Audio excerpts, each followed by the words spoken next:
ಮಾಧ್ಯಮದ ಎಲ್ಲ ಮಿತ್ರರಿಗೂ ಜೈ ಭೀಮ್.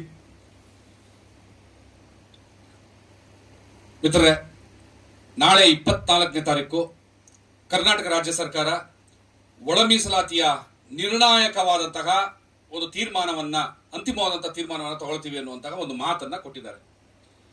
ಅದನ್ನು ನಾವು ಗೌರವಿಸ್ತೀವಿ. ಆದ್ರೆ ಕಣ್ಣು ಮುಚ್ಚಿಕೊಂಡು ನಂಬಿಕೊಂಡು ಕೂರಕ್ಕಾಗಲ್ಲ.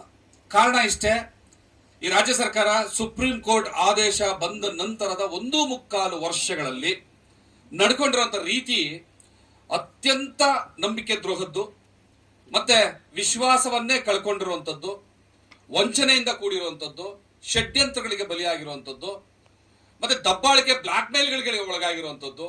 ಆ ಎಲ್ಲ ಕಾರಣಗಳಿಂದಾಗಿ ಮಾದಿಗ ಸಮುದಾಯವನ್ನು ವಂಚನೆ ಮಾಡ್ಕೊಂಡು ಬಂದಿರುವಂಥದ್ದು. ಆ ಕಾರಣಕ್ಕೆ 24ನೇ ತಾರೀಕು ನಾಳೆ ಏನು ಕ್ಯಾಬಿನೆಟ್ ಮೂಲಕ ಒಳ ಮೀಸಲಾತಿಯ ತೀರ್ಮಾನ ಕೊಡ್ತೀವಿ ಅಂತ ಹೇಳೋದನ್ನ ಆಶಾಭಾವನೆಯಿಂದ, ಗೌರವದಿಂದ ಕಾಯ್ತಾಲೆ ಅನುಮಾನದ ಕಣ್ಣು ಮತ್ತೆ ನಂಬಿಕೆ ದ್ರೋಹ ಸರ್ಕಾರದ ವಿರುದ್ಧ ನಂಬಿಕೆ ನೀಡಕ್ ಆಗಲ್ಲ ಅನ್ನುವಂಥದ್ದು ತೀರ್ಮಾನಕ್ಕೆ ಬಂದಿದ್ದೀವಿ. ಪ್ರಾರಂಭದಲ್ಲಿ ಸುಪ್ರೀಂ ಕೋರ್ಟ್ ಆದೇಶ ಬಂದ ನಂತರ ಏನು ತರಾತುರಿಯಲ್ಲಿ ನೇಮಕಾತಿಗಳನ್ನ ಪ್ರಾರಂಭ ಮಾಡಿದಂತ ಈ ರಾಜ್ಯ ಸರ್ಕಾರ, ಆ ನಂತರ ಉಪಚುನಾವಣೆ ಸಂದರ್ಭದಲ್ಲಿ ಶಿಗ್ಗಾವಿ, ಸಂಡೂರು, ಚನ್ನಪಟ್ಟಣದ 3 ಉಪಚುನಾವಣೆ ಸಂದರ್ಭದಲ್ಲಿ ನಾವು ಇನ್ನು ಮುಂದೆ ಇದು ಮಾಡೋದಿಲ್ಲ, ನೇಮಕಾತಿಗಳನ್ನ ಮಾಡೋದಿಲ್ಲ, ಒಳ ಮೀಸಲಾತಿಯನ್ನ ಜಾರಿ ಮಾಡ್ತೀವಿ ಅಂತ ಮಾತು ಕೊಟ್ಟರು. ಚುನಾವಣೆ ಮುಗಿತಿದ್ದಾಗೆ ಮತ್ತೆ ನೇಮಕಾತಿಗಳನ್ನ ಪ್ರಾರಂಭ ಮಾಡಿದ್ರು. ಮತ್ತೆ ನಾವು ಹೋರಾಟಗಳನ್ನ ಮಾಡಬೇಕಾಯ್ತು, ಮತ್ತೆ ಅದನ್ನು ತಡಿಬೇಕಾಯ್ತು.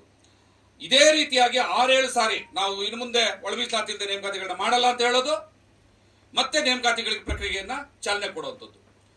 ಈಗ ದಾವಣಗೆರೆ ಉಪಚುನಾವಣೆ ಸಂದರ್ಭದಲ್ಲಿ ಇಲ್ಲ, ನಾವು ಒಳ ಮೀಸಲಾತಿ ಇಲ್ಲದೆ ನೇಮಕಾತಿ ಮಾಡಲ್ಲ ಅಂತ ಹೇಳಿದ್ದು, ಮತ್ತೆ ಈಗ ಚುನಾವಣೆ ಮುಗಿತಿದ್ದಾಗೇನೆ 24ನೇ ತಾರೀಕು ಅಂತಿಮವಾದಂತ ಕ್ಯಾಬಿನೆಟ್ ಡಿಸಿಷನ್ ಅಂತ ಹೇಳ್ಕೊಂಡು ಕಳೆದ 18ನೇ ತಾರೀಕು ಮಧ್ಯಾಹ್ನಕ್ಕೆ ಕೃಷಿ ಇಲಾಖೆ 890 ಉದ್ಯೋಗಗಳಿಗೆ ಕಾಲ್ಫಾರ್ಮ್ ಮಾಡ್ತಾರೆ ಅಂತಂದ್ರೆ ಇದೆಂತ ನಯವಂಚಿಕವಾದಂತ ಸರ್ಕಾರ ಅಂತ ನಮಗಾದ್ರೂ ಕೂಡ ಅನ್ಸುತ್ತೆ.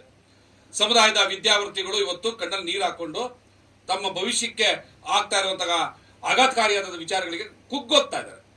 ಸೊ ಹಾಗಾಗಿ ಸರ್ಕಾರಕ್ಕೆ ಈ ಪತ್ರಿಕಾಗೋಷ್ಠಿ ಮೂಲಕ ನಾವೆಲ್ಲರೂ ಕೂಡ ಬೆಳಗ್ಗೆಯಿಂದ ಇಲ್ಲಿವರೆಗೂ ಒಂದು ಸಭೆಯನ್ನ ಮಾಡಿ ಕರ್ನಾಟಕ ರಾಜ್ಯದಾದ್ಯಂತ ಬಂದಿದ್ದಂತಹ ಎಲ್ಲ ಹೋರಾಟಗಾರರು, ವಿದ್ಯಾರ್ಥಿಗಳು, ನಿರುದ್ಯೋಗಿ ಮಿತ್ರರು ಎಲ್ಲರ ಒಂದು ಒಪ್ಪಿಗೆಯನ್ನು ಪಡೆದು ನಾವು ನಾಳೆ ಸರ್ಕಾರ ಏನಾದ್ರೂ ಕೂಡ ಅಂತಿಮವಾದಂತಹ ಸಂಪೂರ್ಣ ಒಳ ಮೀಸಲಾತಿ, ಅಂದ್ರೆ ಯಾವುದೋ ಒಂದು ವಿಭಾಗದಲ್ಲಿ ಮೀಸಲಾತಿ ಕೊಡುವಂಥದ್ದಲ್ಲ, ಮೀಸಲಾತಿ ಯಾವ್ಯಾವ ಕ್ಷೇತ್ರದಲ್ಲಿ ಅಲ್ಲೆಲ್ಲಿ ಅನ್ವಯಿಸುತ್ತೋ ಅಲ್ಲೆಲ್ಲವೂ ಕೂಡ ಒಳ ಮೀಸಲಾತಿಯನ್ನು ಜಾರಿಗೊಳಿಸುತ್ತಾಗ ಸಂಪೂರ್ಣ ಮೀಸಲಾತಿಯ ಘೋಷಣೆಯನ್ನ ಸರ್ಕಾರ ಕೊಟ್ಟಿದ್ದೇ ಆದ್ರೆ ನಾವು ಈ ಸರ್ಕಾರಕ್ಕೆ ಒಂದು ಧನ್ಯವಾದವನ್ನು ಹೇಳ್ತೀವಿ.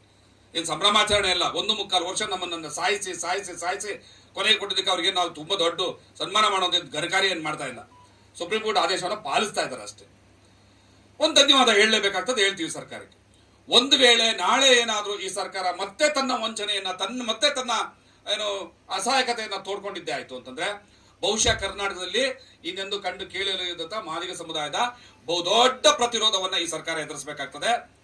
ನಾವು ಹೈವೇಗಳನ್ನ ಬಂದ್ ಮಾಡುವಂಥದ್ದು ತಕ್ಷಣ ನಾಳೆಯಿಂದನೇ, ನಾಳೆ ಏನು ತೀರ್ಮಾನ ನಮ್ಮ ಪರವಾಗಿಲ್ಲ, ನಮ್ಮ ವಿರುದ್ಧವಾಗಿದೆ ಅಂತ ನಮ್ಗೆ ಏನಾದ್ರು ಅನಿಸ್ತದ್ರೆ ತಕ್ಷಣವೇ ಇಡೀ ರಾಜ್ಯದಾದ್ಯಂತ ಎಲ್ಲ ಕಡೆ ಹೈವೇಗಳನ್ನ ಬಂದ್ ಮಾಡುವಂಥದ್ದು. ಸಚಿವರುಗಳಿಗೆ ಎಲ್ಲೇ ಹೋದ್ರು ಗೆರಾವು, ಅವ್ರ ಕಾರ್ಗಳಿಗೆ ಮುಂದೆ ಹೋಗೋದಕ್ಕೆ ಅವಕಾಶ ಇಲ್ಲ. ಬಹುಶಃ ಅವ್ರ ಕಾರ್ ಕಲ್ಲು ಬಿದ್ರು ಕೂಡ ಏನು ಆಶ್ಚರ್ಯ ಇಲ್ಲ. ಅವ್ರ ಮನೆಗಳಿಗೆ ಮುತ್ತಿಗೆ ಹಾಕುವಂಥದ್ದು, ಮುಖ್ಯಮಂತ್ರಿಗಳನ್ನ ಎಲ್ಲೂ ಓಡಾಡಕ್ ಬಿಡದೇ ಇರುವಂತಹ ಒಂದು ಪರಿಸ್ಥಿತಿಯನ್ನ, ಬಹುಶಃ Z+ ಲೆವೆಲ್ ನ ಸೆಕ್ಯೂರಿಟಿ ತಗೊಂಡು ಓಡಾಡಬೇಕಾದ ಪರಿಸ್ಥಿತಿ ಬರ್ಬೇಕಾಗ್ತದೆ.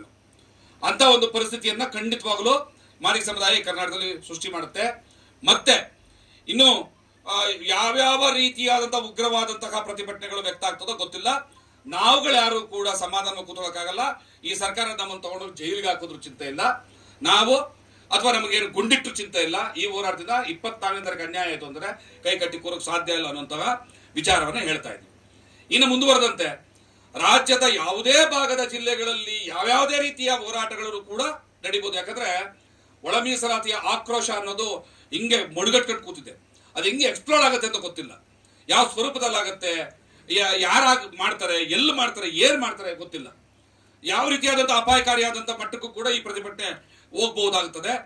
ಹಾಗಾಗಿ ಸರ್ಕಾರಕ್ಕೆ ಇದೆಲ್ಲ ಅನಾಹುತಗಳಿಗೆ ನೀವೇ ನೇರ ಕಾರಣ ಆಗ್ತೀರಿ.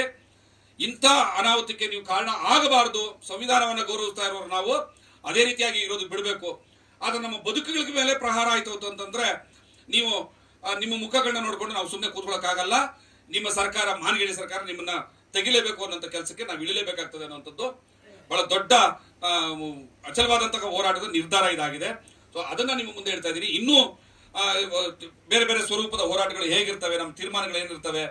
ನಿನ್ನೆ ನಮ್ಮ ಏನು ನಮ್ಮ ಒಟ್ಟು ಹೋರಾಟಗಳ ಒಂದು ಸಮಿತಿಯನ್ನು ಮಾಡಿದಂತ ಅಧ್ಯಕ್ಷರಾದಂತಹ ಮಾನಸದ ಮುನಿಯಪ್ಪನವರು ಅವರ ನೇತೃತ್ವದ ಸರ್ಕಾರವನ್ನು ಭೇಟಿ ಮಾಡಿದ್ದಾರೆ. CS ಹತ್ರ ಮಾತಾಡಿದ್ದಾರೆ. ಮುಖ್ಯಮಂತ್ರಿಗಳಿಗೆ ಎಚ್ಚರಿಕೆ ಕೊಡುವಂತ ಕೆಲಸವನ್ನ ಮಾಡಿದ್ದಾರೆ. ಮುಖ್ಯಮಂತ್ರಿ ಯಾರು CS ಹೇಳಿದಂತೆ CS ನಾವೆಲ್ಲ ವಿಡ್ರಾ ಮಾಡ್ತೀವಿ, ನೋಟಿಫಿಕೇಶನ್ಸ್ ಒಳ ಮೀಸಲಾತಿ ಇಲ್ಲದೆ ಮಾಡೋದಿಲ್ಲ ಅಂತ ಹೇಳಿದ್ದಾರೆ. ಬಟ್ ಇವತ್ತು ಚೆಕ್ ಮಾಡಿ ಆನ್ಲೈನ್ ಅಲ್ಲಿ ಈಗಲೂ ಕೂಡ ಪ್ರೋಸೆಸ್ ಆಗಿದೆ. ಇಂಥ ಸರ್ಕಾರವನ್ನು ನಂಬ್ಕೊಂಡು ಕೂತ್ಕೋಬಹುದಾ? ಹಾಗಾಗಿ ಅವರು ಕೂಡ ಅದನ್ನ ಎಚ್ಚರಿಕೆಯನ್ನು ಕೊಟ್ಟಿದ್ದಾರೆ. ಕಾಂಗ್ರೆಸ್ ಸರ್ವನಾಶ ಆಗ್ಬಿಡ್ತದೆ ಅನ್ನೋ ಎಚ್ಚರಿಕೆಯನ್ನು ಕೊಟ್ಟಿದ್ದಾರೆ. ಅದನ್ನು ಕೂಡ ಈ ಸರ್ಕಾರ ಗಮನಿಸಬೇಕು. ನಾವು ಅದನ್ನು ಕೂಡ ಪುನರುಚ್ಚಾರ ಮಾಡ್ತಾ ಇದ್ದೀವಿ. ಮತ್ತೆ ಇನ್ನು ಉಳಿದಂತ ಕಾನೂನು ಪ್ರಕ್ರಿಯೆಗಳು ಮತ್ತು ಮುಂದಿನ ಹೋರಾಟದ ಬೇರೆ ಬೇರೆ ಸ್ವರೂಪಗಳು ಹೇಗಿರ್ತವೆ ಅನ್ನುವಂಥದ್ದು ನಾವು ಅಮ್ಮಣ್ಣವರು ಇದನ್ನು ತಿಳಿಸ್ಕೊಡ್ಬೇಕು ಅಂತ ಕೇಳ್ತೀವಿ.